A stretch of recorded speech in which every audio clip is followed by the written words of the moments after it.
Hello, hello. Thank you so very much for watching my replay. This is Jan Hatchett from Chalk Fun with Jan on Facebook. I am really glad to see you here or to know that you're here. Whether you're here watching me live or catching a replay, I am grateful that you're checking out some of these projects.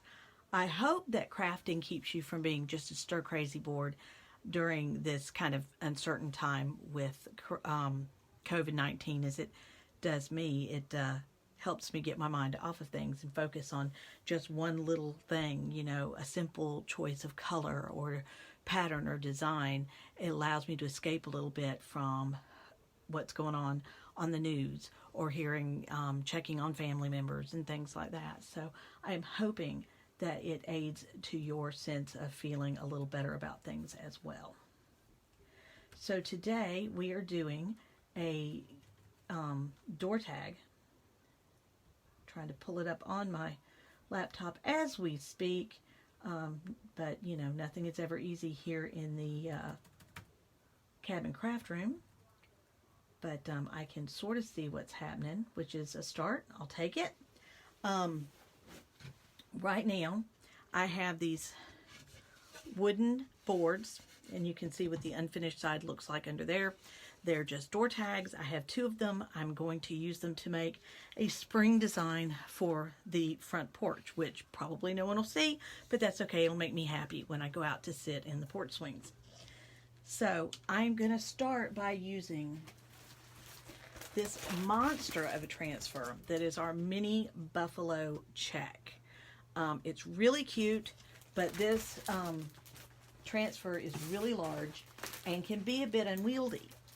But what I'm going to do is I'm going to show you a couple of tricks in case you're ever at a class and want to use my transfer, or that you maybe get one of your own because you have several things that you'd like to do with the buffalo check, which I totally understand because it's a really awesome pattern.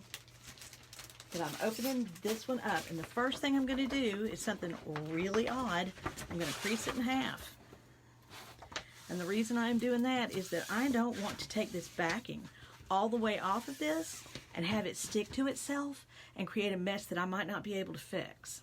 So what I'm going to do is pull back the backing halfway, and that leaves me with a smaller portion to deal with that hopefully will be easier to handle. It's still kind of large. I'm still going to have to be careful, but it's going to give me a little more control over what's happening as I continue to move things out of my way, because this project takes up a little more space on my craft table. Now, I've got my brown cloth that I have been using to fuzz things with, and here's the back side that's got paint on it, which is why this one's relegated to home, and I'm fuzzing it.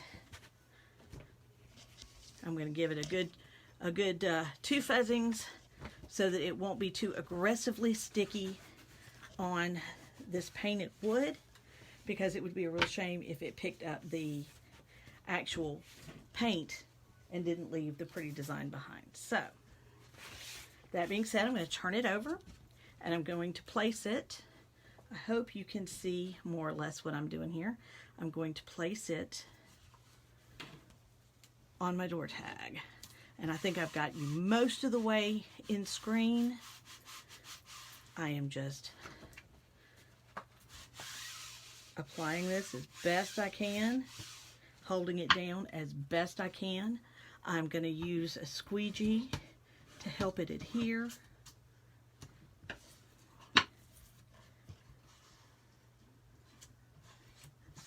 This one doesn't seem to be terribly sticky. I hope I won't have a problem with it, but I'm wanting to make sure that it is adhered really well.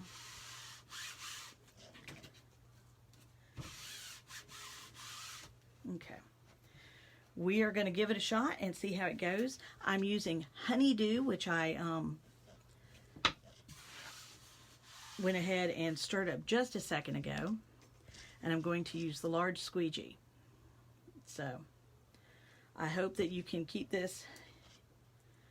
I'm using quite a bit of the paste. This is a large area to cover. I'm going to start at the top and work my way down with just long, even strokes as much as possible.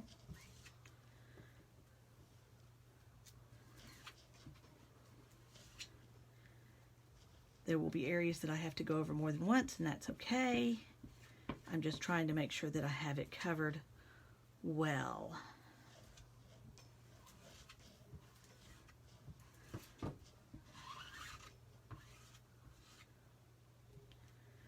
Now, fortunately, this should be a nice springtimey color.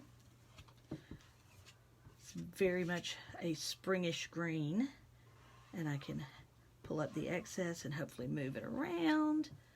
Try to minimize the amount of paste I've got to drag out of the jar and use it to go down to the very, very bottom here.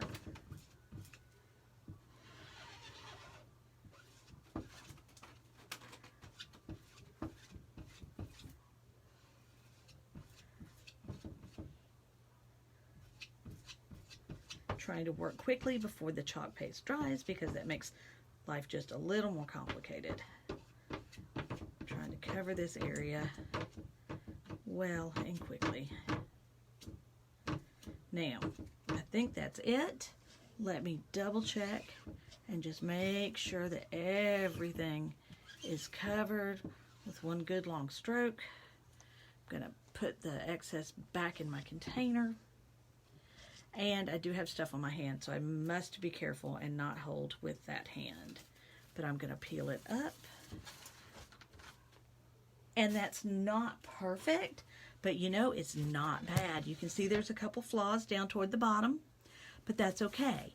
I'm pretty happy with where that is. I like that the green is showing up with some contrast. And then I'll take the other piece when it's dry, and I'll put a design on here, and I'll probably glue them together something like this. Or like this. Who knows? But on an angle so that they both show. So I'm going to sit this aside and let it dry. Like I said, I'm actually pretty pleased. It's not perfect, but it's not bad. And that's the thing. Sometimes the imperfection can give it some charm. And sometimes the imperfection is such that you'll see me wash it off and say, not dealing with this. And that's okay too. I'm going to try to get some of this green off of my hands. Although I do really like the green. Thinking I need more than just one color for this. Trying to decide exactly what I'm going to do. Let's see what my peony paste looks like. Not too bad. Can use a couple squirts of distilled water, I think. And clean the stir stick off. Let's see if we can get this stirred up nice. Oh yeah, that's going to stir up really nice and pretty. And this is another great spring color. I don't use pink a lot. I've got two grown boys, but them both being boys, we didn't do a lot of pink. So I'm more likely to use a red or something like that. But for this, I just really think the pink and the green is just kind of classic springtime colors. I really like that. So what I think I'm going to do is I'm going to use another monster of a transfer, another 18 by 18 huge thing. I'm going to use the Hello Spring, but I'm only going to use the word spring because that's all that's going to fit on my little tag.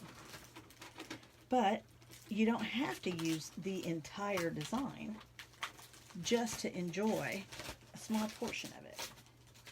And that's okay.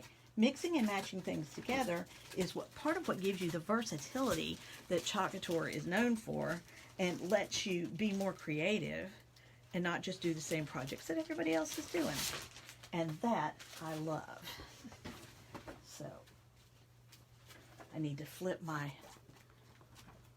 mini herringbone back on the backing because I forgot to do that to keep it protected. Now with this, I'm going to do something very similar. I am going, after I move my paste out of the way, to fold this one in half this way. I want to be able to access the word spring without necessarily having to deal with the bulk of the entire transfer. I want to be able to keep that a little bit distinct. And that will help me control it far better. So, actually, silly me, I should have folded it the other direction, but that's okay. It'll fold the other direction just as easily. And you can see now that I've just got spring, and that's going to fit beautifully on my board. So I am going to do just like we did for the previous design or the previous transfer. I'm going to pull it up on the corner, provided I can get it to pull up on the corner, since these things work beautifully till you're trying to do something live, and then it decides to be just a smidge cantankerous, and that's okay. Aha! Here we go. Now, I'm gonna pull that down, being careful not to let it fold on itself. I'm gonna do like we did before, and I'm going to fuzz it good. Once again, you get to see the really lousy looking side of my fuzzing cloth that is relegated for home use. Because you can make do with a towel or anything in a pinch. That will work just fine. So we're going to give it a couple good fuzzings. This one definitely, oops, not okay. We're just going to gently pull that back open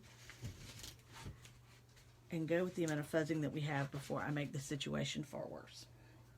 Okay? So now we need to decide if the word spring needs to go from top to bottom or bottom to top. So, yes. And I know I'm probably moved it a little out of frame, which I apologize for. And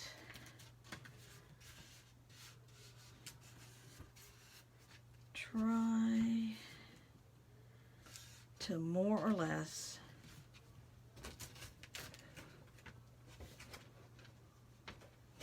center the word spring.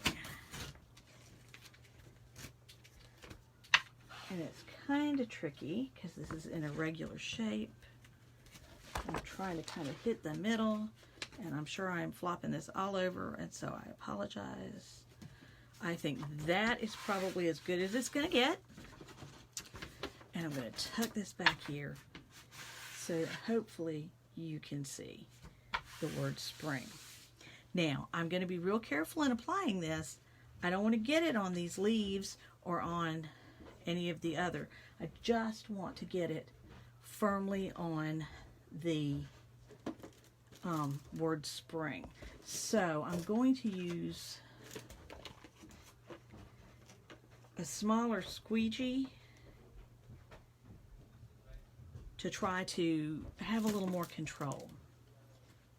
Okay, so I'm using the peony. I would have said peony, but the company keeps telling us it's peony, which is probably the correct pronunciation, but hey, down here in the South, we say what we say. So I'm going to take my peony paste and start filling in the white portions of the design. Again, I'm going to, when I start getting towards other areas, I'm going to be really careful. I do not want to accidentally bring in portions of the design that I don't intend to be there. Usually on a chalk couture boards, it's very, very simple to deal with a little boo-boo, a little water, maybe a board eraser, or even a Q-tip sometimes can fix a multitude of boo-boos. But on a painted wood, it is a little harder to do that. So if possible, I'm going to avoid needing to do that. So trying to be careful through here. These areas are getting closer to the other parts of the design.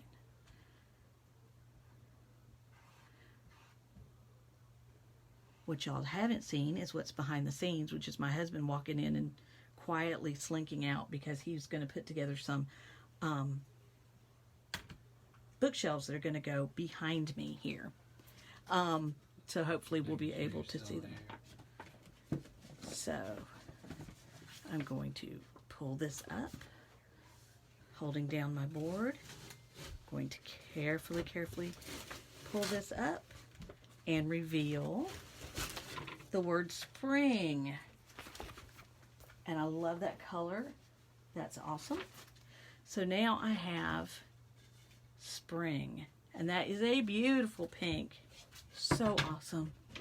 It's going to be a nice contrast with the now dry honeydew. Put it together like that. I'm thinking a burlap bow at the top, just something to kind of bring it together a little bit.